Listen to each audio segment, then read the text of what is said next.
the quarterback landscape heading into 2025. That's what we're going to talk about today on Stealing Bananas. I'm Ben Gretch. You can find the Stealing Signals newsletter at bengretch.substack.com. With me, as always, is Shawn Siegele.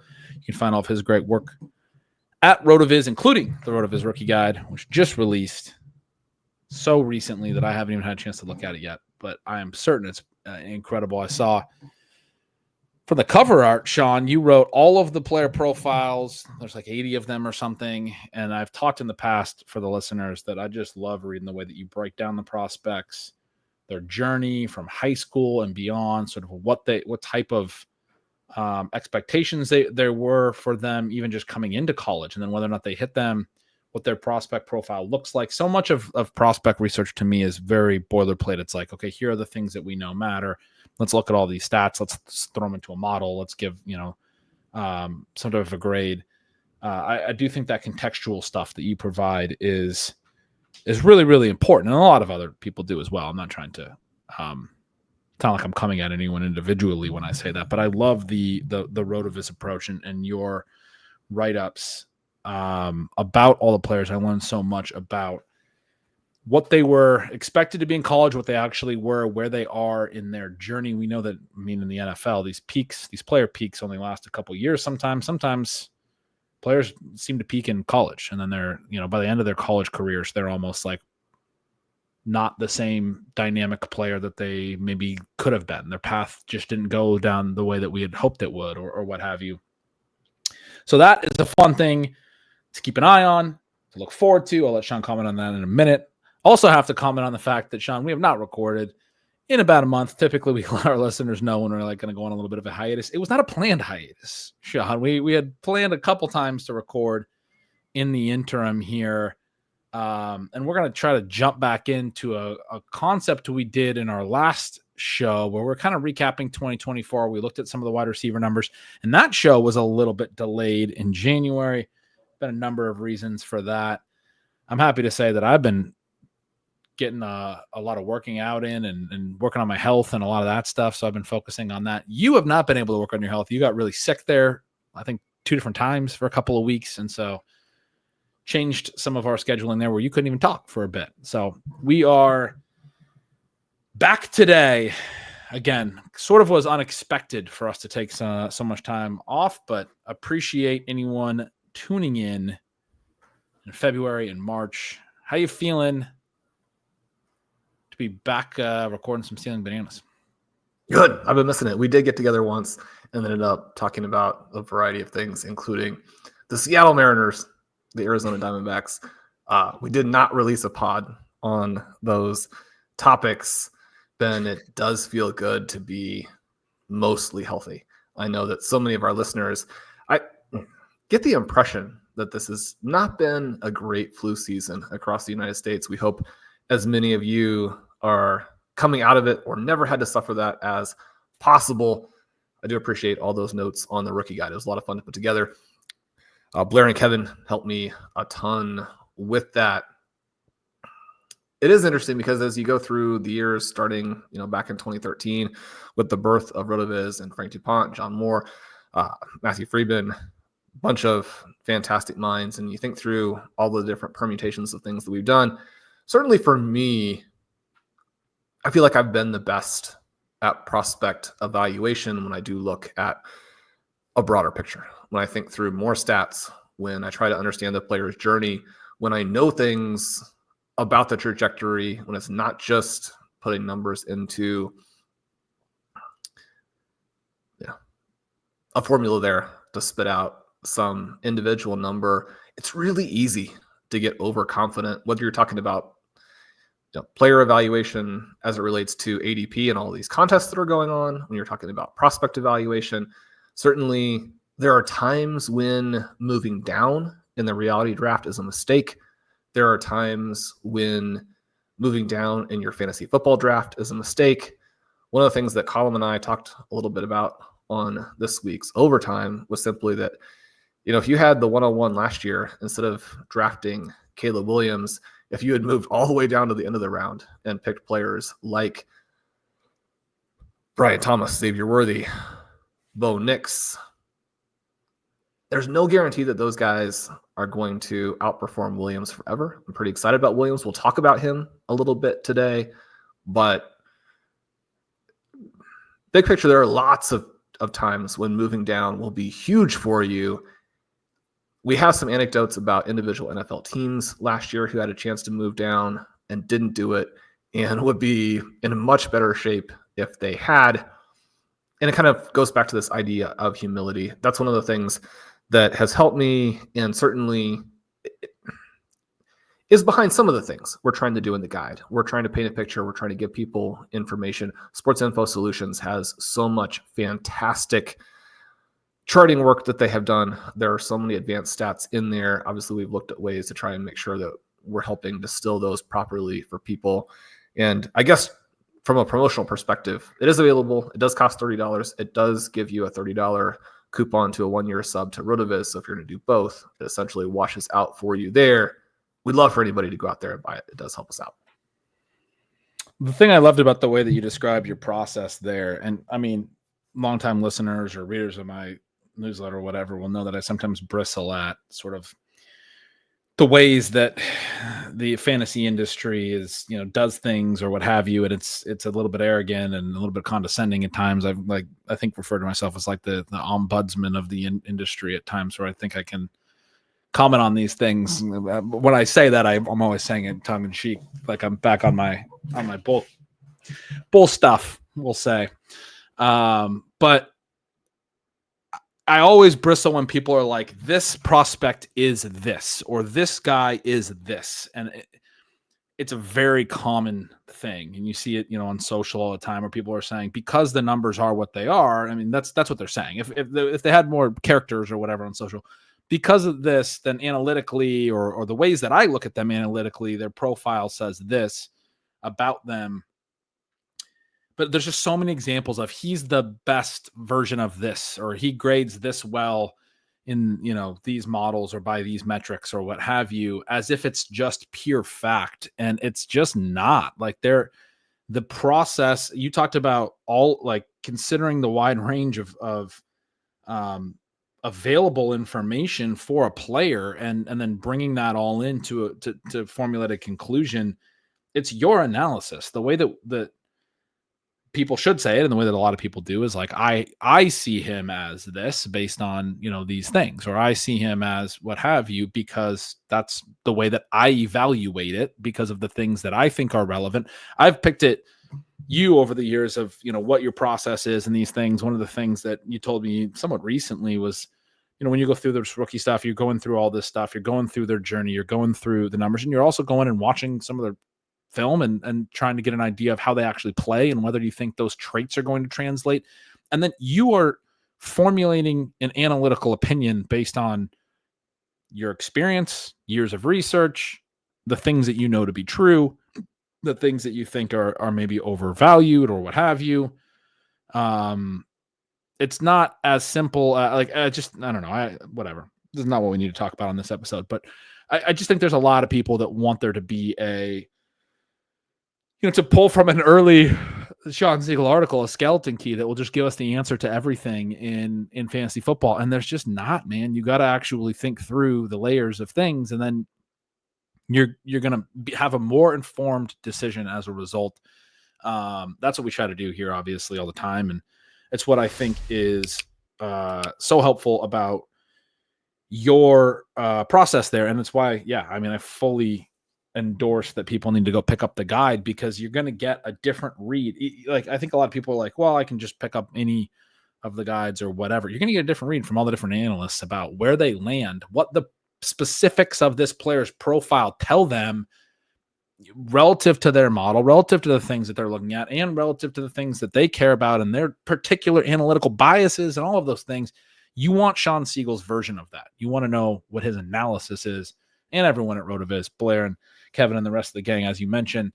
So definitely go pick that up. Shawn, we are going to pick back up our discussion from our last episode, which again, I said was a little bit delayed. At the end of the season, I'd pulled together a bunch of numbers that I thought were interesting regular season, full season numbers. We went through in our last episode some of the random stuff, like Brock Bowers was third in the NFL in receptions, and Trey McBride was fourth. You had these two tight ends. There was this massive gap between Jamar Chase and Justin Jefferson. Well, really even between them, about a 200-yard gap, but then especially between those two and everyone else. They were both over 1,500, and no one else was over 1,300 receiving yards. And so you had this thing where there really wasn't a ton of, elite full season wide receiver numbers this year, which we all kind of know. And we talked about touchdowns and a lot of different things, and how that is going to relate to how these players are viewed going into the offseason with early ADP and those things. Drafts already running, right? The best ball landscape is already shifting, I'm sure, a ton. I have not done any drafting yet,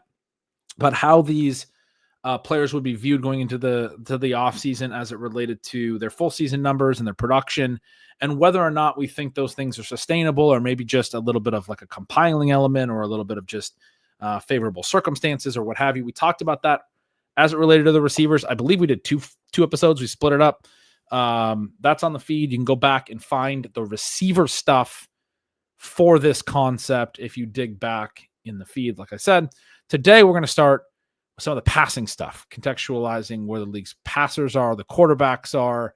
And the really fascinating thing from the league perspective is to say that only 6 quarterbacks threw for 4,000 yards last year, which I know when I do my projections, if you don't get to 4,000 yards in a projection, now the projections assume full health and a lot of favorable outcomes.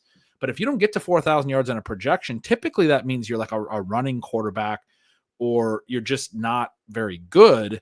I've got to project 20 quarterbacks for 4,000 yards. I mean, it's sort of a baseline to get to at least 4,000 in a full season projection. Now, again, assumes health, it assumes teammate health, it assumes a whole bunch of things that don't actually happen in NFL seasons. We know that when we get to projection season, that the projections are always a little bit rosy, but only 6 quarterbacks throwing for 4,000 yards.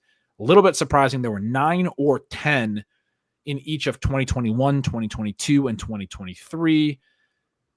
There were 5 over 4,800 in 2021. If you want to go back about 4 or 5 years. Now, we know things shifted heavily in 2022 and 2023. We talk about this a lot, right? The defenses started doing things differently.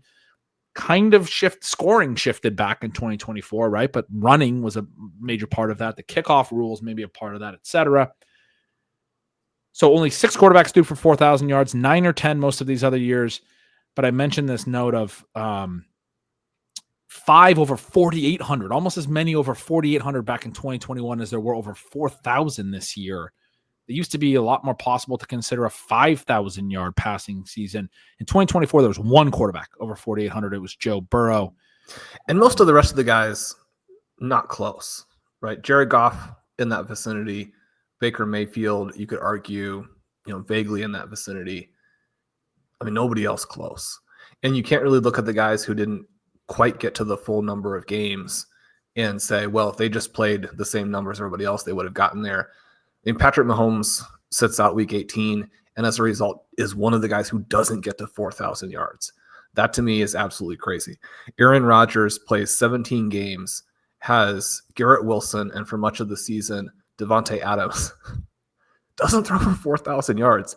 And we know that at this stage of his career, he is not trying to scamper around a bunch out there because he misses some time. Brock Purdy doesn't hit 4,000 yards. When you think about the weapons they were assumed to have going into the season, that one is pretty crazy, even with some time missed. Justin Herbert has a huge bounce back season, and the Chargers are very successful. And you get the Lad McConkey breakout, and he doesn't throw for 4,000 yards. You have a couple of these guys who, are more the hybrid guys in Kyler Murray and Bo Nix who don't get there. But I think even knowing that they're going to scramble some and run some, that part is surprising. It's surprising when we think about how good of a season Bo Nix actually had, and that they didn't run the ball at all, and that they scored quite a few points, that he didn't actually hit 4,000 does jump out to you.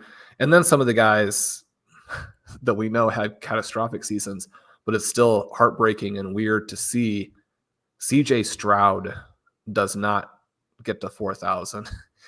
And in a little bit of a different context, Jordan Love misses 2 games, but doesn't get to 3,500. I mean, Ben, these are some offenses that if again, you say you go through their projections, the assumptions you would have had to make to get those quarterbacks to those final results are assumptions that would have been shocking to start the year. Yeah. I mean, that's the key point. And it was more of a league-wide thing that this is something that, I mean, I have the numbers here. Go back. I mentioned 9 or 10 quarterbacks hit 4,000 in each of 2021, 2022, and 2023. You go back to 2020, which was the COVID year, no fans in the stands, and offense really exploded. There were 12 quarterbacks over 4,000 that year, so double. Which, I mean, it seems like it's not that much more to say that there was 9 or 10 most years and there's only 6 last year. But when you think about the fact that there's 32 teams, right? I don't think people realize about 50 quarterbacks start a game every year across the league, which it doesn't mean that there's 18 teams that start 2 quarterbacks, because a lot of the teams end up starting 3 or 4 quarterbacks. But there are 18 non-week 1 starters that wind up starting a game at some point throughout the NFL season. Typically, that's about the average in an NFL year. It might have been a little bit higher the last couple of years. I'm not sure. That was research from a few years back, but it seems like we're maybe even at a point where we're seeing more quarterbacks start, but I haven't dug into that. My point is, I don't think people realize that probably 10 to 12 of the teams aren't even viable candidates for this, because they're starting multiple quarterbacks, or they're just bad, right? Whoever the quarterback is, it mostly starts as really bad, what have you. So you're talking about in 2020, that 12 of, say, 20 possible teams right did it, which is a very different percentage of teams getting over that when you think about teams that entered the season as legitimate possibilities. Right. Compared to 6 last year.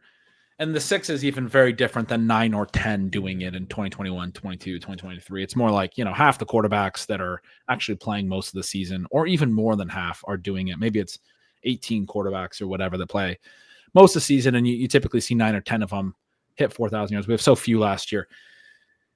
The league shifted. We know there was a lot more running at times. We know there was a lot of things that happened as a result of, some of the, defensive changes and lighter players on the defensive side of the ball. What does that mean going forward is the big question, right? I mean, even just in 2022, you mentioned Mahomes not even hitting 4,000 yards. He threw for 5,200 in 2022. That was after the scoring was down in 2022. That was after defenses kind of started shifting this way in 2021. 2022 was the first tough offensive year, but he was still able to throw for a ton of yardage that year.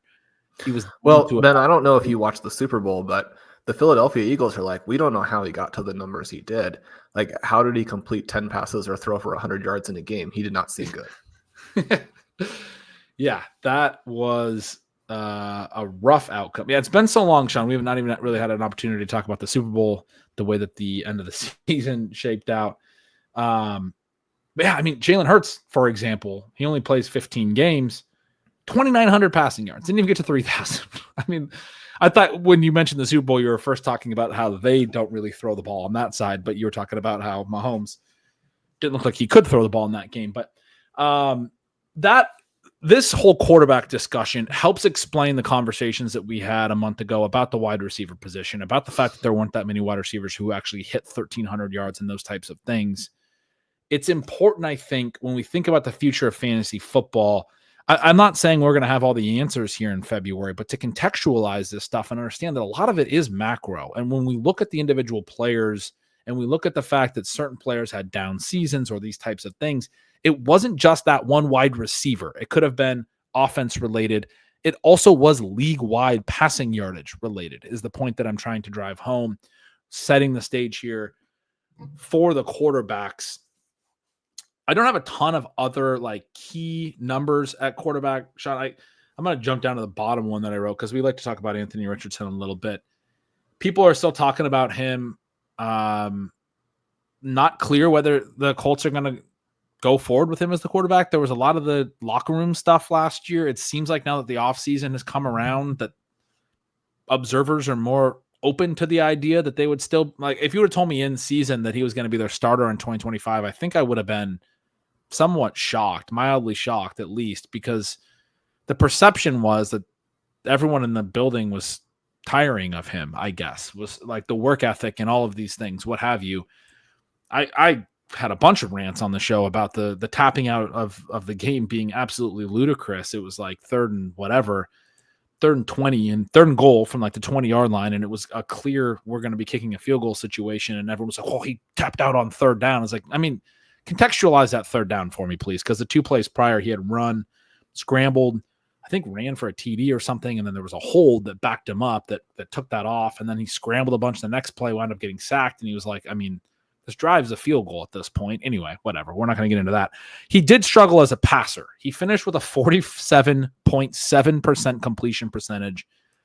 Of all of the qualified passers, the only other one below 60% was Spencer Rattler at 57%. Anthony Richardson was nearly 10 full percentage points below that. This is something you've talked about a little bit as we talked about him going into last year, as we compare him to Jayden Daniels. The big thing that you kept talking about on the show was him and Jayden Daniels are just not really even in the same sphere as far as what they were as prospects, as passers specifically. And we talked a lot about liking Daniels at ADP quite a bit more than Richardson, who was going higher. And the Daniels probably should just be going higher because he's probably going to be a better player in the NFL based on that prospect evaluation. Clearly, that's not a very controversial thing to say as we sit here now. And Jayden Daniels had an incredible rookie season and Richardson stumbled. But this number, this completion percentage I'm mentioning, we do need to contextualize it by saying that he had the incredibly high ADOT, way higher than any other qualified quarterback. A lot of his passes were deep passes. They're harder to complete. But a sub 50% completion percentage when no other qualified passer had sub 60% other than Spencer Rattler, who played just barely and was a later round rookie quarterback trying to assimilate to an offense that didn't have any receivers, basically. Chris Olave was out when Rattler was playing, etc. And the modern NFL, to not be able to complete even 55%, 50%, to be down at 47.7%, that wasn't just because he was chucking downfield. I mean, he was very inaccurate last year. And you can see that in some of the other numbers that pop up for him. SIS gives us a variety of different ways to look at this. And you and I both maintain a healthy amount of skepticism about what exactly EPA tells us or how much we should rely on some elements of that. But when you look at QBs with 100 passing attempts, the only 2 quarterbacks with a worst positive percentage, positive EPA on a per play basis are Deshaun Watson and Dorian Thompson-Robinson. And I mean, that's obviously not a good group to be in. One of the things that was discussed as being a strong positive for Richardson is this combination of sack mitigation and the ability to attack down the field, again, sort of as a prospect. So you look at that, and one of the issues that we do have still with Richardson is if you're looking at bust percentage, the plays that are giving you the most negative EPA, he still only finishes ahead of guys like DTR, Bryce Young, who so much of that obviously is going to be in the early portion of the season, Jacoby Brissett, Drew Lock, Caleb Williams, Will Levis, guys who had horrible years. You can go back and look at even something like sack percentage and understand that while his sack percentage is certainly not bad at all for a mobile QB, it is still far worse than some of the other guys who would be considered to be similar, including a couple of the prospects that we talked about before the season as having that as a big part of what they do, and Bo Nix and Michael Penix, who are much lower. And then when you look at Josh Allen, one of the reasons for his MVP is that you have all of the value with the ability to attack with your arm, all of the rushing value, and then also extreme sack mitigation as well. One of the issues that you have there with Richardson is not just the sacks, but because of the style of play, you have a high pressure percentage. Now, some of that is going to be on an offensive line that didn't grade out particularly well, but you put a lot of different things together there, and it's really hard to see how you could build him into something that would work. And one of the reasons that it's difficult is just where are the successful plays going to come from? How are you going to be able to sustain drives to, in any way, shape, or form, buttress these big plays? You mentioned the rookie guide, and one of the things that we're going to be discussing as we go through this a little bit is how the results for players who are now in the NFL shape what future prospects are going to do. And certainly Alabama quarterback Jalen Milroe is one of these guys who has been a slider, someone who shares some similar weaknesses with Richardson, including just bad accuracy numbers overall, including support accuracy underneath, which again makes it more difficult to sustain drives. But when we look at some of the scheme adjusted numbers that Travis May wrote about a lot on RotoViz, and has at least been very helpful for me as I've looked at QB evaluation in the last several years, when you're looking at some of these numbers that are not inflated by jet motion, by play action, when you're asking the guy to throw down the field, and so we're at least correcting for some of the things. And this was one of my points about Bo Nix last year, is that yes, he threw underneath relentlessly. What did he do when he was asked to make NFL throws? Well, in those cases, he was actually pretty successful. And so we want to keep that at least in mind, knowing kind of how that works out. Milroe's numbers are dramatically different than Richardson, or the other person I think is a vaguely interesting comp there, in that people probably want to, keep giving Will Levis chances, or at least to say, look, we have a wide range of outcomes. It's really, in some ways, a humility-based take that people are saying these are traits that if they hit, and we don't necessarily know when they're going to hit, we didn't necessarily know that Josh Allen was going to hit, and now he's this unicorn. So you have to keep in mind that possibility. But Levis and Richardson, a lot of things that show up in their collegiate numbers that really just are totally disqualifying. Teams should have never given them the chance, in part because the overwhelming likelihood was what did happen, which is that you set your franchise back by years. As a result of that, I think a player who probably still will fail, but is much closer to where you might look at almost like a break-even point in terms of whether or not it makes sense to risk it. And Milroe is probably going to be punished and not given the same chance, which in some ways is unfortunate. Not all of these guys are the same, but I do mention from time to time that I think that Trey Lance is pretty close to those guys and would be interesting. He's shown some flashes. One of the things that was interesting this year is that I think you'd be hard-pressed to make the claim based on actual on-field performance that Malik Willis is not a better quarterback than guys like Anthony Richardson and Will Levis. There was enthusiasm around him when he came out, but then he really fell, never really got a chance with the Titans, despite the fact that they gave other guys some chances. He's probably never going to really get a chance, and certainly the Packers didn't exactly unleash him as a passer, but then they didn't do that with Jordan Love either, right? This was a team that said, let's not make mistakes, to the frustration of fantasy managers everywhere. Yeah, they didn't with they didn't with Love either. As you said that, I'm having a moment where I'm pulling up some pass rate over expected numbers, Sean. The first Malik Willis start of the year, week 2, they threw 14 times, a negative 31.1% pass rate over expected. It became the lowest number of the entire season. Although Anthony Richardson had a game that was a negative 26%. So did Philadelphia under Jalen Hurts. So right in that 26% range as well. Those are the 3 games where the pass rate over expected this year were at least 25 percentage points below expectation. But the Packers, they had multiple games well in the double-digit negative pass rate over expected. I've heard people joke about we need to change the expectation numbers, because we do have a lot more of these double-digit negative games in the current landscape than we used to. But yeah, they basically didn't let Levis throw at all, as you alluded to. Malik Willis throw at all. You mentioned Levis in there.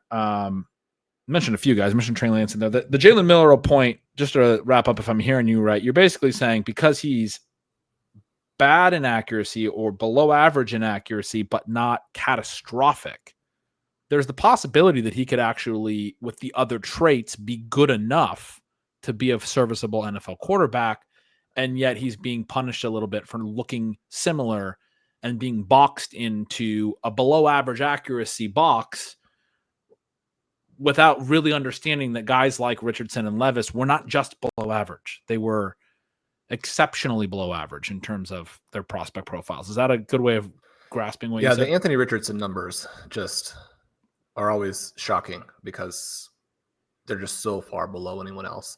Will Levis's numbers also bad. The accuracy numbers really do raise some pretty big red flags about Milroe. One of the interesting things there is you do have this contrast between some of the accuracy numbers for him and then the IQR number, sort of an adjusted quarterback rating that removes things that he's not responsible for. And so I think when you look purely at accuracy, you're pretty concerned. I think when you look at some of the other things he was able to accomplish, both situationally, hitting on some deep plays, and then you throw in some of the rushing element as well, where he put up some of the best times in all of college football last year in terms of on-field speeds. Now, again, we know that in order to hit those speeds, you need to break big plays, but that's pretty appealing to me as a fantasy manager, somebody who could get into space and has the ability then to run away from NFL defenses. All these guys are going to be slightly different, but we think about, how someone could hit, how someone could evolve. Certainly there have been times through Lamar Jackson's evolution where he would go through stretches, 6-7 passes in a row, nowhere near his receivers, but the overall mix was such that he was still very positive. And now he's evolved to a player who's, Ben, we talked about how hard it is to hit all of these numbers. He managed to hit those numbers you're talking about and also have another massive rushing season. You think about where both fantasy and reality are going. And it was very clear again this year that you needed to have a star QB. I mean, Jared Goff does get upset in the playoffs. That was disappointing, but he's upset at least in part. Now, they had a huge number of turnovers in that game that sort of wrecked that game, but he's upset by this QB in Jayden Daniels that completely changes everything, right? You look at these teams and you think about who Kansas City had to defeat in the AFC Championship game. You look at the fact that Buffalo getting there was sort of fluky in that the Ravens made similar types of mistakes to what the Lions did when they were upset, and the Ravens still almost won, unlike Detroit. I mean, we're really talking about the top hybrid QBs as almost the only path, unless you have Patrick Mahomes, someone who, even with this most recent Super Bowl, when you're talking about very definitely in greatest of all time status, if your only route to dealing with one of the super teams that has a mobile QB is to have Patrick Mahomes, it's interesting that the reality and fantasy elements now are pretty closely tied together in some ways, which I don't believe necessarily has always been the case. But also, man, when you think about these teams who need to answer that quarterback question, it's tough because it's not just a matter of going from where the Raiders were to someone like Sam Darnold. I mean, that doesn't even really accomplish anything for you. So, I mean, I think we want the NFL to be as wide open as possible. We want as many teams to go into the season thinking they have a chance. And last season, having Daniels hit, having the Patriots seeming to hit, even though they didn't put anybody around Drake May, to have the Broncos seem to hit, and then at the end of the season, the Falcons seem to hit.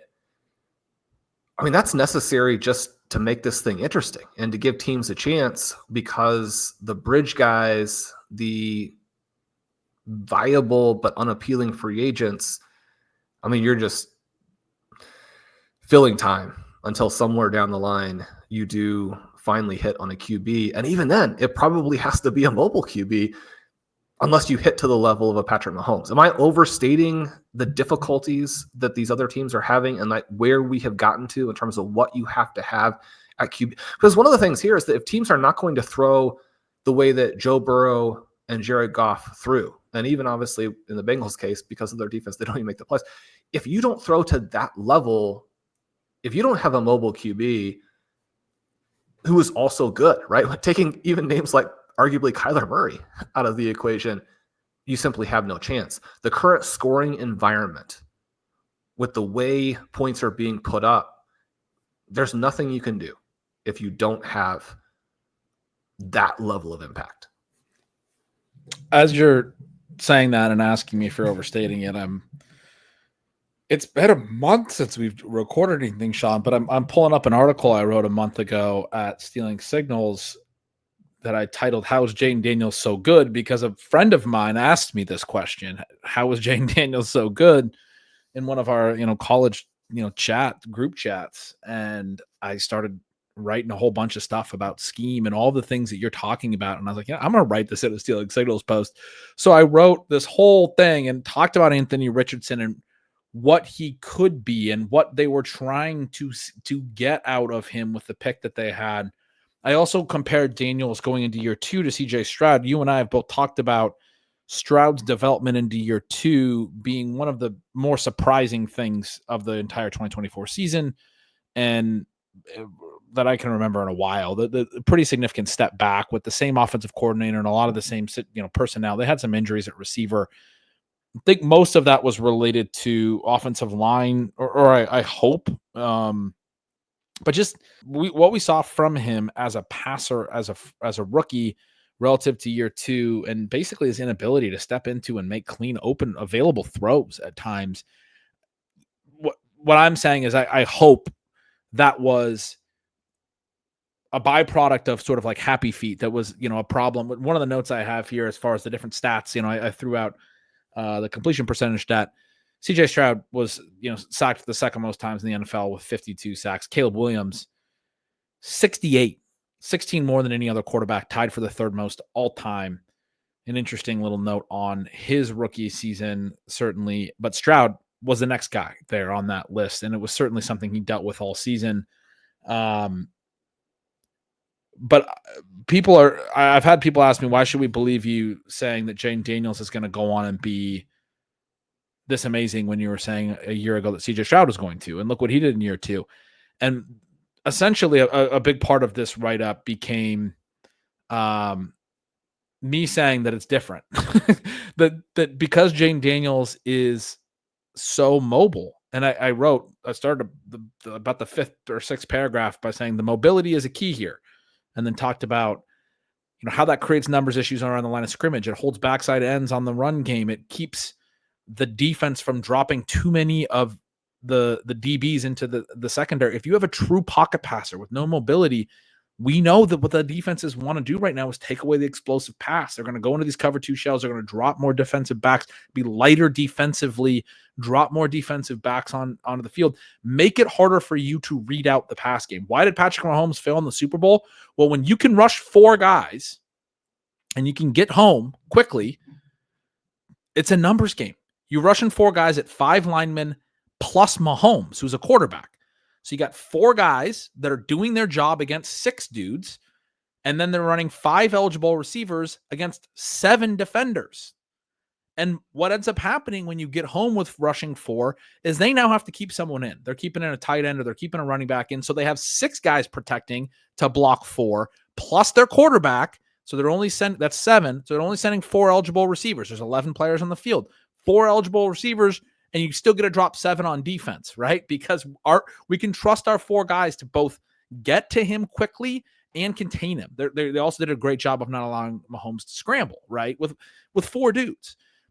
It just creates a numbers challenge. Think about 4 eligible receivers against 7 defenders. You're double teaming 3 dudes and 1 guy's in man covered. I mean, more or less, right? How is Mahomes, especially when they're getting to you quickly, going to read out that defense and find an open player in 2.5 seconds or less, because they're actually getting to him and sacking him if he doesn't get the ball out?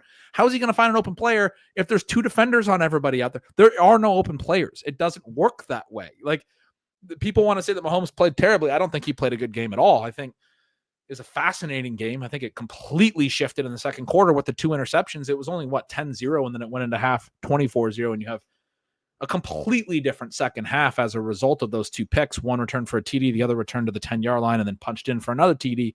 If they could have You scored wouldn't have before expected half, the Chiefs to get annihilated in a game where their defense played extremely well. the defense actually played well. Yeah, exactly. I mean, they did really well for most of the first half, and then you go into the second half and you go, okay, well, we're down 24-0. We got to throw every time, and we can't throw right now based on just those numbers advantages. When you can get home with rushing 4, it changes everything. That's the formula that the Giants, the 9-7, I believe Giants took to beat this, whatever, 17-0 Patriots, whatever, 16-0, 19-0 at that point. I mean, it was the rush 4 thing. It was Michael Strahan and Osi Umenyiora and Justin Tuck and those guys, right? I mean, that's how they beat the greatest football team of all time in the Super Bowl. It just changes everything. Now you have to run your whole offense at a massive disadvantage down the field because they're dropping 7 dudes into coverage most plays. That was a huge issue for Mahomes. That's broadly what we're seeing defenses make out of their, we talked about this. It's their foundational thing. It's not that teams have clearly been doing this defensively since 2007. I just referenced it with the Giants. It's not that defenses have not been trying to get home rushing 4 and dropping numbers into coverage. It's that foundationally defense was always, we got to stop the run and then we'll protect the pass.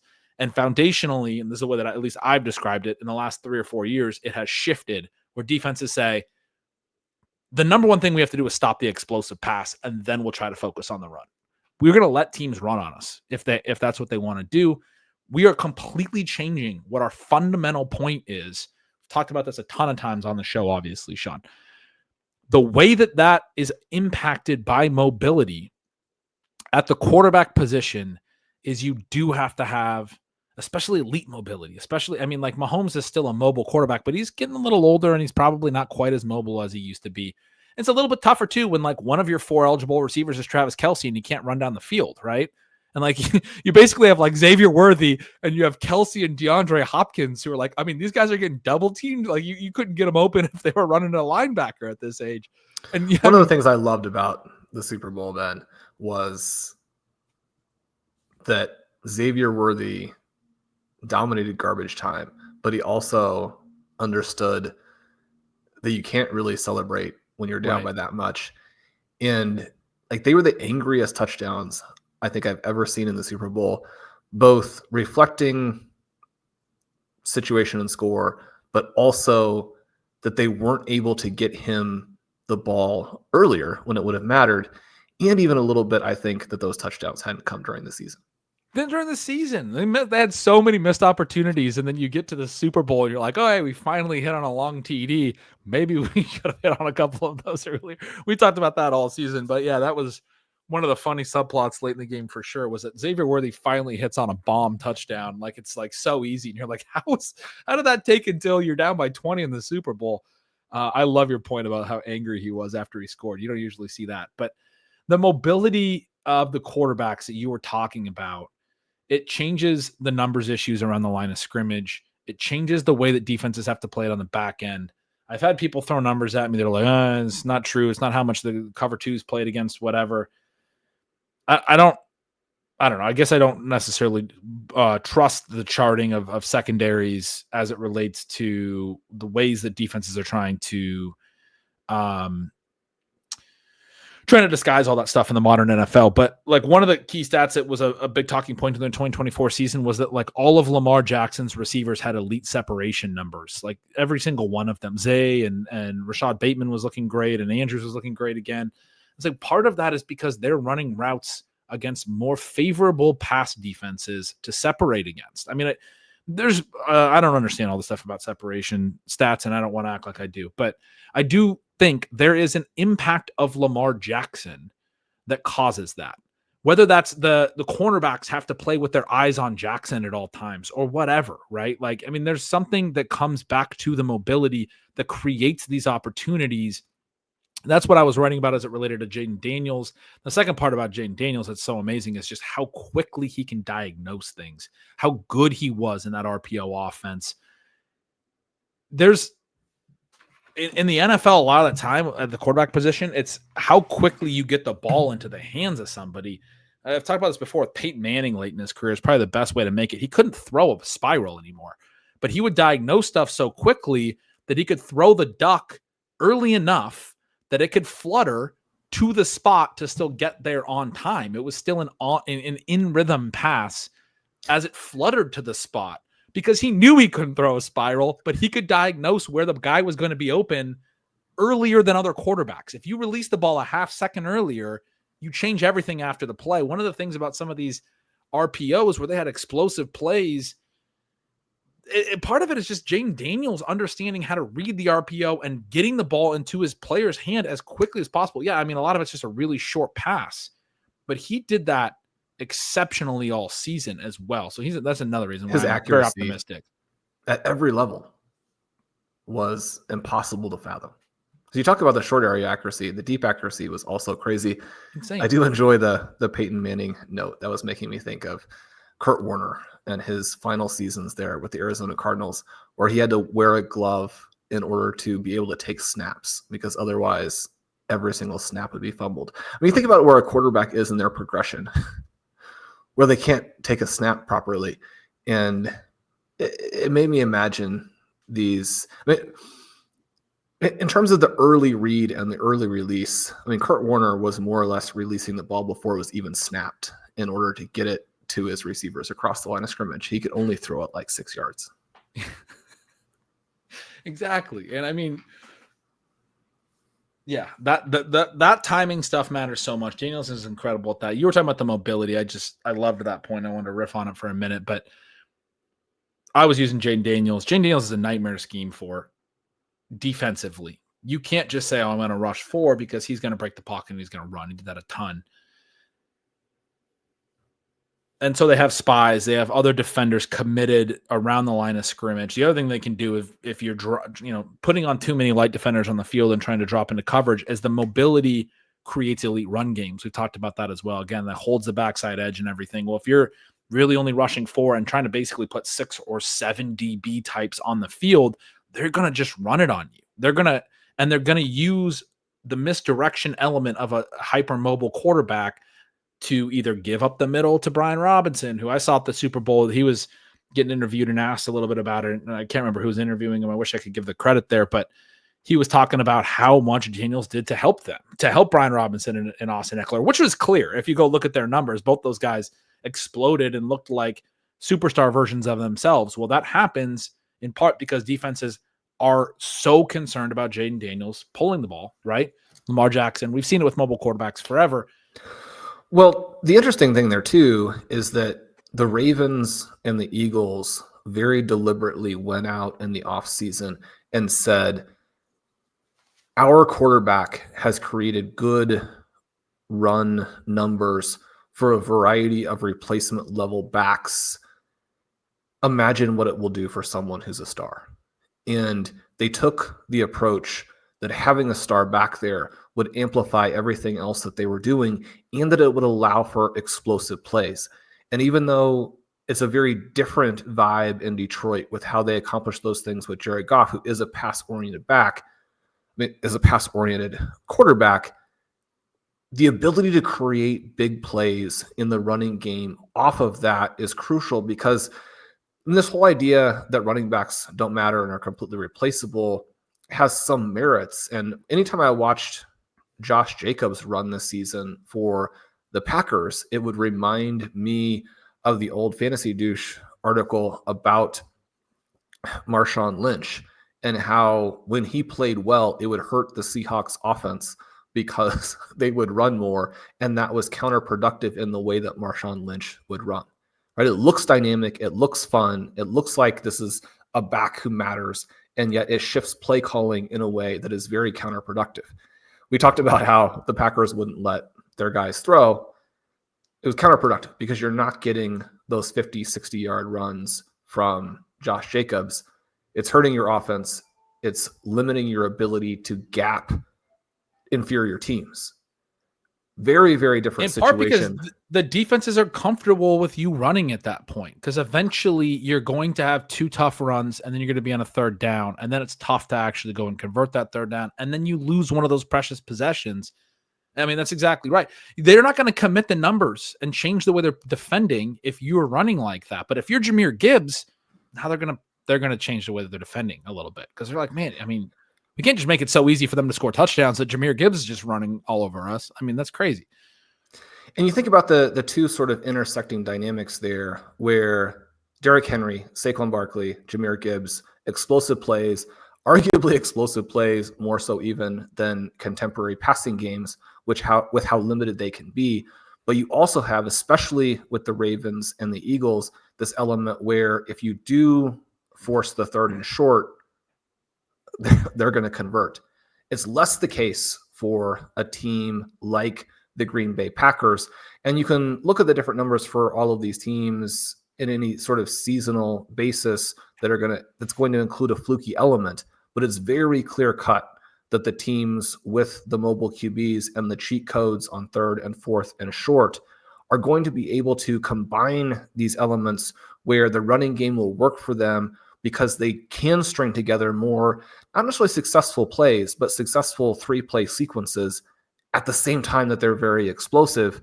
When you are trying to design an NFL offense in the modern NFL in 2025, you have to be able to accomplish that objective. And that's where someone, I think, like a Sam Darnold, who has some superficially dynamic numbers, is going to always run into problems because you simply can't design an offense that accomplishes those specific objectives when you have him as your starter. Yeah, this mobility stuff is it makes perfect sense when you talk about it, when you sit with it, when you think about the defensive objectives and those things. I was just looking over my write-up that I referenced. I'm pretty sure I put this outside the paywall, so if anyone wants to read it, you can go Google stealing signals. How is Jayden Daniels so good, or whatever. I brought up we had a freshman mobile quarterback at UW at our college, and so one of my college buddies also was talking about him, and he was like, "Man, this guy would be really good if he had the passing stuff at this point, because he's got like legit 4.3 speed." And my point to him was like, if he was that good, I mean, he might not be at UW. He'd be one of the top quarterback prospects in the NFL. There are quarterbacks at the NFL level that have his elite mobility who don't have the passing side yet, which is referring to the Anthony Richardsons and those guys. And you can still almost win because they still have the positive impact on the run game. And they still, if they can just hit on some of the high variance deep ball, they still create the defensive advantages. The reason his ADOT was so high is the defenses were like, fine, we got to let you chuck it downfield because we know you can't complete these passes. But Alec Pierce is just running open half the time. And it's like, can he throw it near him? And he's got a cannon arm. And sometimes he did throw it near him. And people are like, well, that guy, look at how accurate that pass was. But you got to look at the whole sample. Half the time, the pass is 20 yards the wrong direction. Like almost literally. That's especially, I'm using the Colts as an example where sometimes guys are running wide open, but especially when you start talking about the margins and you start talking about what Daniels did in the playoffs, that's where Daniels is so special and so impossible to scheme against, because once you start committing the numbers and you give him the one-on-ones downfield, if anyone gets even just a step, Terry McLaurin gets a step. As you mentioned, he's so accurate down the field. If you have the elite mobility and all of those effects on your offense, on your run game, on the RPO game, the short passing game, and on the way the defense has to scheme, and you can be that deadly accurate down the field when you get those advantages, you're unstoppable. I mean, that is an incredible. It's impossible to think about that. Again, it's not that complicated. Think about it from a defensive coordinator's perspective. How do I stop that? How do I can't drop back the safeties, because how do I commit enough numbers to stop their multi-dimensional run game and short passing game off the RPO stuff? Because Terry McLaurin hit on a long TD, I think, against the Lions that was an RPO quick pass, and he had like a 60-yard TD up the sideline. It's not just the run game, it's also the short pass game. And again, he diagnoses it. He gets the ball. You talked about how good his accuracy is. He'll get the ball in the Terry McLaurin's hands quicker than any other quarterback. And I know that seems like, oh, you're giving him all this credit for just throwing a wide receiver screen. But some of the quarterbacks just do it and diagnose it and process it so much quicker than the other quarterbacks. And it gets it into his hands so that he's able to find the crease or whatever. And maybe it wasn't the whole reason that Terry McLaurin had a 60-yard after the catch, touchdown. But it is a positive element that when you put him in those positions and the throws have to be there to make the whole thing work, he has those throws. Conversely, when you put Anthony Richardson in those positions, when you put Trey Lance in those positions, you can understand why those teams took those guys so high, because if they could just make those throws enough times, they could be unstoppable. But they haven't been able to make those throws enough times, and it takes the defense off the hook. We're going to give you that. We're going to make you make that throw, and you can't beat us with it. And it's that simple. That's the difference. In creating these offenses where you are intermittently dynamic, it is a step in the right direction for some of the teams, but it won't get you where you need to be. You mentioned how consistent these teams are as well. The fact of the matter is that teams are not stopping the Ravens, the Bills, the Eagles, and certainly, interestingly enough, the Commanders hardly ever. And it may have been a discussion I had with you. I almost feel like maybe it's a fun stat that Colin ran across and mentioned on one of our OT shows. But as a rookie, and again, there are different reasons why this would happen, including teams going for it on 4th down and bypassing situations that would have been punts in previous years. But in his rookie season, Jayden Daniels had as many games where his team didn't punt as like 4 different Hall of Fame QBs combined for their careers. So again, you're going to have to score very consistent. And this is one of the problems the Chiefs ran into in the Super Bowl, is just that the standards are so high. Their defense played extremely well, and yet you're going to get blown out if you don't keep pace right from the beginning, because these teams are going to score and going to score and going to score. I think that we have an exciting future. We think about some of the problems that it's created for fantasy football. You know, we lead off the show with this idea that so few teams threw for 4,000 yards. We know that defenses are trying to create longer drives. We know that can lead to games occasionally with extremely few possessions, which is frustrating and boring. You have this, general decline coming into the year in scoring. And yet you think about where we are coming out of the year, where we have all of these super teams and these offensive juggernauts who have put together multiple cheat code types of tactics where they have developed the right personnel to execute those tactics as well. It's not just a matter of, we figured out ways that you can beat the system. You've got to have the players there to do it. It's actually extremely exciting and a lot of fun to think that teams have done that, and that's now the template. The teams are going to be thinking in terms of the standards are so high, you have to develop an offense and you have to put the personnel with it to go out there and score and score and score and dominate the ball sort of as you're doing that. Otherwise, you simply do not have a path to competing with the top teams in either conference. Yeah, the NFL is, as it continues to evolve, it's almost like I don't know if it's a good analogy. It's not, but it's a little like people complain about the NBA and they say all they do is shoot threes and all this stuff because it's been so optimized. The NFL is, I think, a lot more multidimensional, but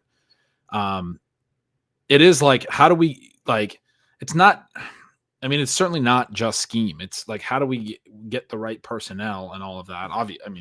Obviously, but it's just fascinating. The Daniel stuff I just keep going back to because, the Stroud thing, the year 2 thing, their Super Bowl odds are really low considering they already played in an NFC championship. They're like tied for 8th or something in the NFL. I mean, they played an NFC championship. They have a rookie QB on a rookie quarterback contract and like the 3rd most cap space. Like, you have such massive advantages when you have a quarterback who can play as a top 5 quarterback on a deal as low as his deal. Maybe they don't have enough other talent on the roster, and maybe the salary cap is rising to such a degree that there's not as much of a constraint on team building, such that the big QB contracts maybe won't be as much of a constraint going forward. Maybe some of those things are true, but we have a player here who's so, anyway, I think about the CJ Stroud stuff, and Daniels is Stroud, but he's got the elite mobility. Stroud didn't have that. You take away, like, if he loses what looked like an ability to hit every single throw at every time when he needed to, if you take that away, it kind of looks like he did in 2024. For Daniels, he looks like he has that same ability. But then if you start to take that away, like he still has a massive floor because of the elite mobility and the different things. And if he starts to miss some throws or things like that, they still have to defend him differently than they have to defend Stroud, for example. So anyway, it just changes. Well, this is a famous last words kind of thing, but you almost, or I would think of Jayden Daniels right now as like his absolute worst case scenario is the best season that Kyler Murray could possibly put out, which is going to keep you in the mix, right? If Kyler Murray went out and, has his best season, the Cardinals are going to be pretty decent. When you talk about where they are in the Super Bowl odds and where they are on their trajectory, do you feel like the blocking perspective on the NFC side is in any way similar to the AFC? Certainly, even in a down year, the Chiefs were able to again block the Ravens and the Bills. We know the Ravens and Bills themselves are a huge impediment to any other team potentially trying to come through the AFC. When you look at the Eagles, does their Super Bowl performance wipe away the questions that we had over the second half of the season, and certainly that we had in 2023 about Jalen Hurts as a passer? And or do the Lions and 49ers rise to anything like the level of those three AFC juggernauts when it comes to a team like the Commanders being able to punch through? I think I would put the Commanders into that group already, because I think what we're talking about with all of these teams is they have the quarterback in place, or they have other answers for an extremely dynamic offense if their quarterback maybe isn't that great. Like, I haven't always been the biggest Jared Goff fan, but they have an amazing offensive line and incredible skill position players that elevate. That offense has, incredible answers for what they and they didn't lose in the playoffs because of their offense. They lost because their whole defense fell apart, and Jayden Daniels came into Detroit and scored basically every possession, and that's going to happen sometimes when your defense has like 19 injuries. But their offense still scored. The Eagles, similar, built an incredible offensive line, tons of great skill position. But one of the reasons that you couldn't just like sell out to stop Saquon Barkley is you still had A.J. Brown, Devonta Smith on the back end. I mean, Jalen Hurts is obviously a very accomplished quarterback. I'm not trying to take anything away from him. But yeah, man, I mean, when I look at Jayden Daniels, I'm like, this guy is the great young quarterback in the NFC that we needed to start to balance this, because all of the good young quarterbacks have been coming out in the AFC. It's not just Mahomes and Jackson and Allen, but it's also Joe Burrow and why Justin Herbert hasn't broken through yet. And then we also had Stroud, who I do still think is going to get it going. Like, they're all in the AFC. Jayden Daniels is the best quarterback in the NFC already. I mean, I don't think it's even close. It's not even close. I mean, this is probably not the best way to look at it, and it is misleading in a way. But Jalen Hurts, during the regular season specifically, was number 32 in points above average per play at the QB position. And we saw with the Eagles, and I do think it's one of the things that we're seeing with teams like the Chiefs. It's certainly been the path the 49ers have tried to take, that it's not just offense. The teams in the modern NFL, we had some sort of fun discussions last week when we ended up not recording, going through some of these 90s Super Bowl lopsided games where you do have a power team on one side and maybe a slightly more limited team on the other side. But you think through the history of these Super Bowls and how these teams were built, a lot of teams were good on both sides of the ball, but certainly had an identity that was very based on one or the other. When you think about what we just saw in the Super Bowl with the Eagles and that front four, you think about what they have done from a skill position perspective on offense and how that combined with these other elements allowed Jalen Hurts to essentially have wide open elite receivers in the Super Bowl, that as long as you don't blow the throw, it's going to be a touchdown for you there. And the mobility, which, this stat that I'm giving you is based on his passing. When you add in the rushing, it completely changes the dynamic. I think one of the things that I love so much about this, and certainly where, you can give the Chiefs a hard time, even though they've tried certain things, but I mean, you're going to need to go out. And for the Detroit Lions, you mentioned the breakdown. I mean, losing Aiden Hutchinson for them was a massive, massive blow, because that gave them the guy who, not to the level of what the Eagles did in the Super Bowl, but it gave them the guy who would allow Detroit to do those similar types of things with their defensive line, right? And so health, all those things are going to make a difference.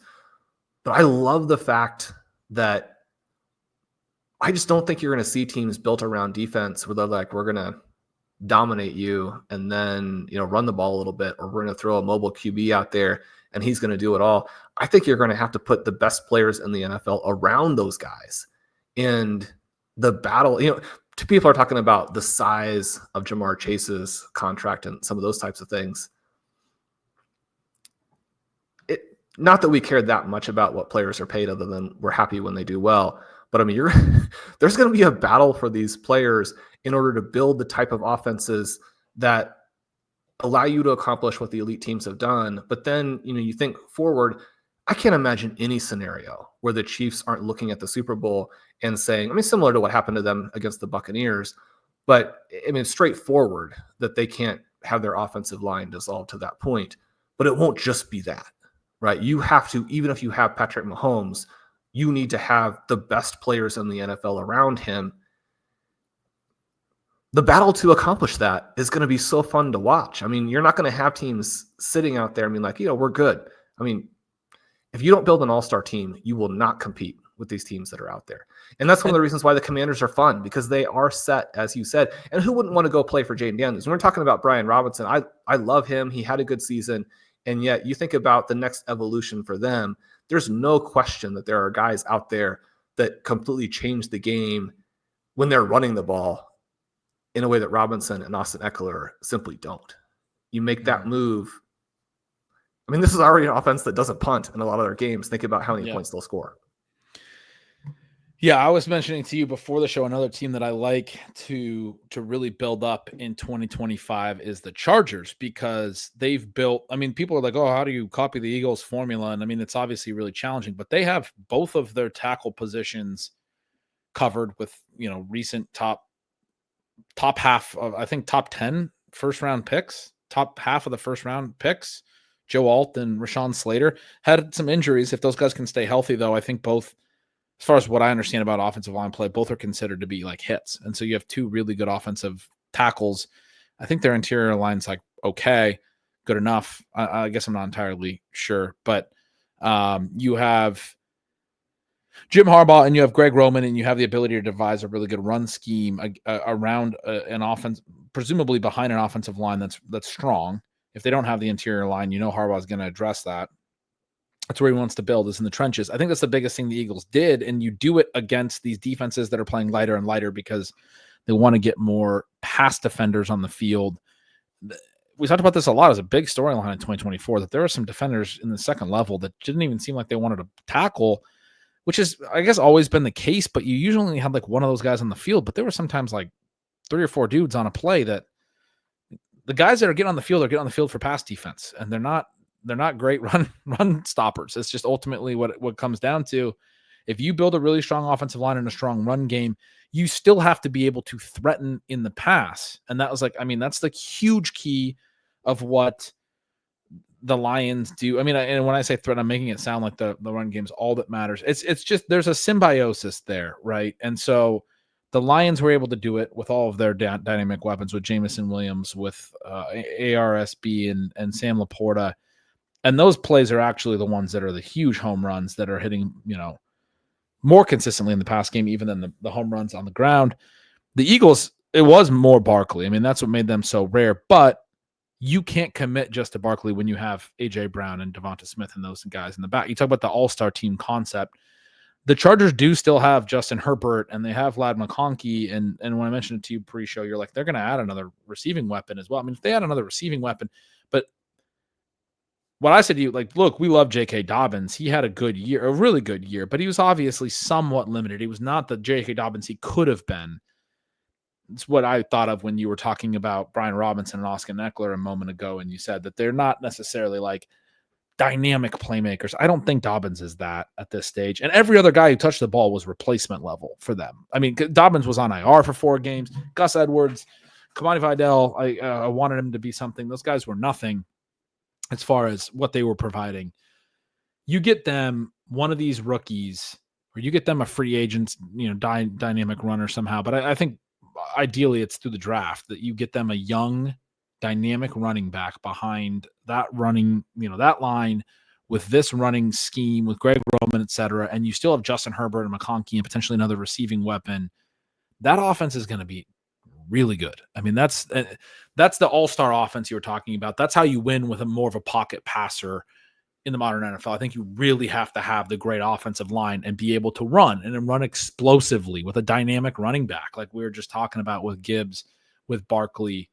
The other flip side of this, Sean, if the quarterback isn't right, you got to figure it out early. And that's the thing I think is very interesting about the Richardson conversation.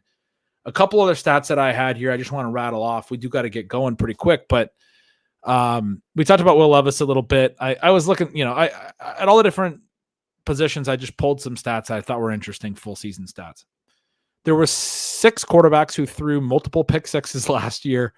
Jameis, Aaron Rodgers, Russ Wilson, and Jordan Love each threw 2. Drew Lock, I wrote somehow threw 3 because he barely played, but he still managed to be one of only 2 quarterbacks to throw more than 2. His passes to the defenders and to his rookie wide receiver all ended up in the end zone. Every other pass ended up on the ground. Will Levis threw 4 pick sixes. So I started there by saying only 6 quarterbacks threw multiple all year. Will Levis threw 4 of them. Sam Darnold, I mentioned, he popped in the yards per attempt, TD stuff I was looking at. He was like the one name that was kind of interesting. 6th in yards per attempt, one of 5 QBs over 30 pass TDs. To me, that's a JJ McCarthy stat. I think Kevin O'Connell is a great coach, and I'm pretty interested. I still think Darnold's probably not going to be in Minnesota next year, and they're going to go forward with McCarthy. This quarterback class from 2024, man, it could be one of the all-time grades. The other number we mentioned was Caleb Williams taking 68 sacks. And to talk about this rookie QB class, to circle back around, you talked about Nix, you talked about Penix briefly. Drake May is another one that I want to mention on the,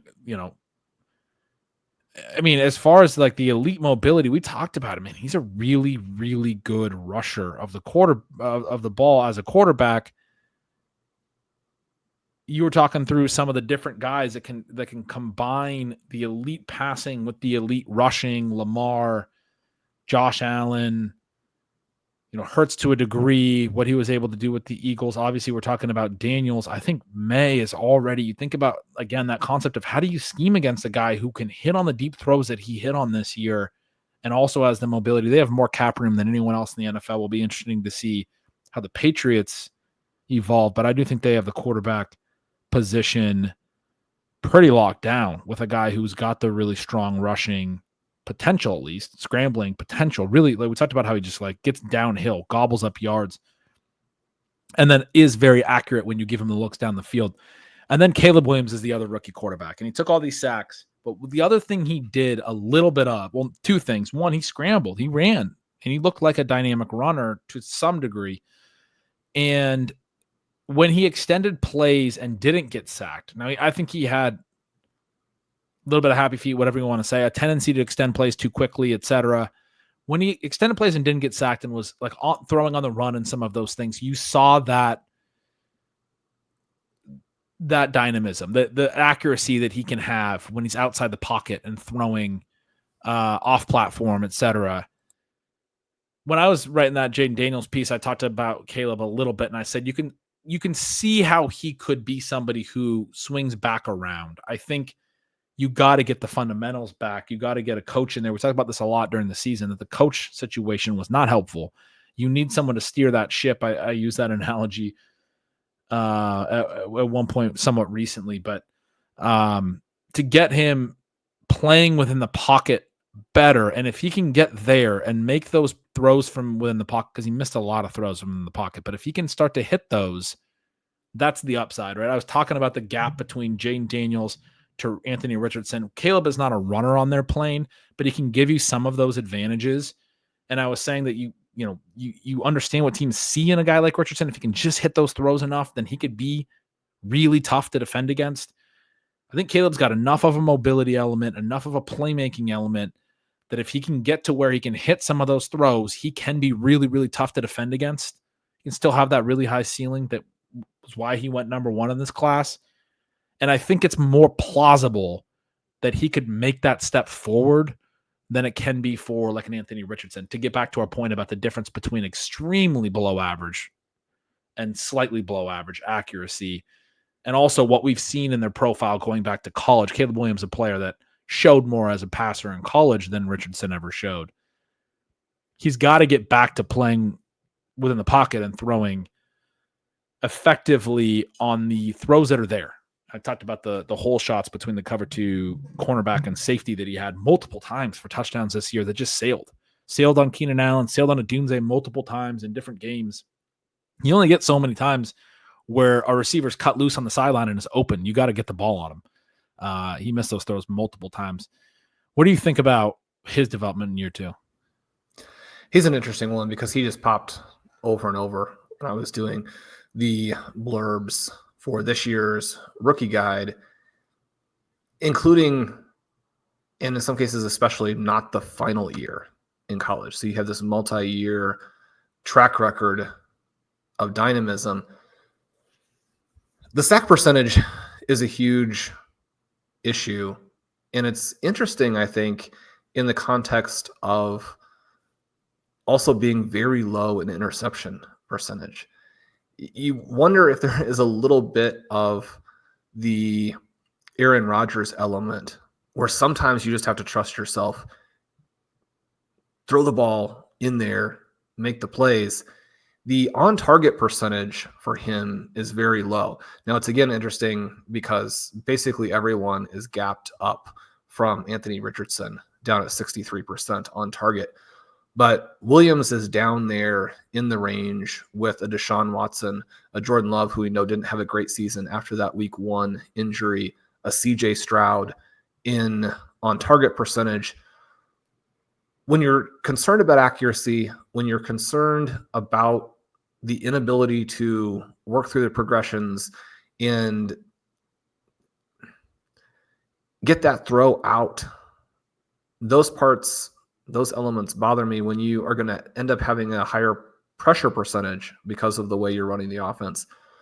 But again, when you put the individual wow throws in combination with this interception mitigation, which you can certainly spin as a positive as well, when you put it with the track record in college, I think one of the things you have to consider both a positive and a negative as we look at his rookie season is that the Bears were willing to try and build that super team, right? The fact that they had DJ Moore and they added both Keenan Allen and Rome Odunze, that was very exciting. You and I have kind of approached it from the perspective of the numbers suggest that Cole Kmet is well above average. And if you would simply use him, that gives you a fourth weapon. Their running backs, maybe not difference makers, but they're not necessarily that far away from this template that we've been discussing, where it's not just that you have this intention of scoring an extremely high percentage of your drives and scoring explosively. And again, not all teams put themselves in position to do that. One of the things that I really think doomed Antonio Pierce before the season even started, not that it was even his fault, but when he's discussing their team with reporters, he's like, just honestly, we're not going to score a bunch of points. I'm like, oh, that's not good. Right. You have to score often. You have to create explosive plays. And now they have the architect, at least in some manner of speaking, of this Detroit offense.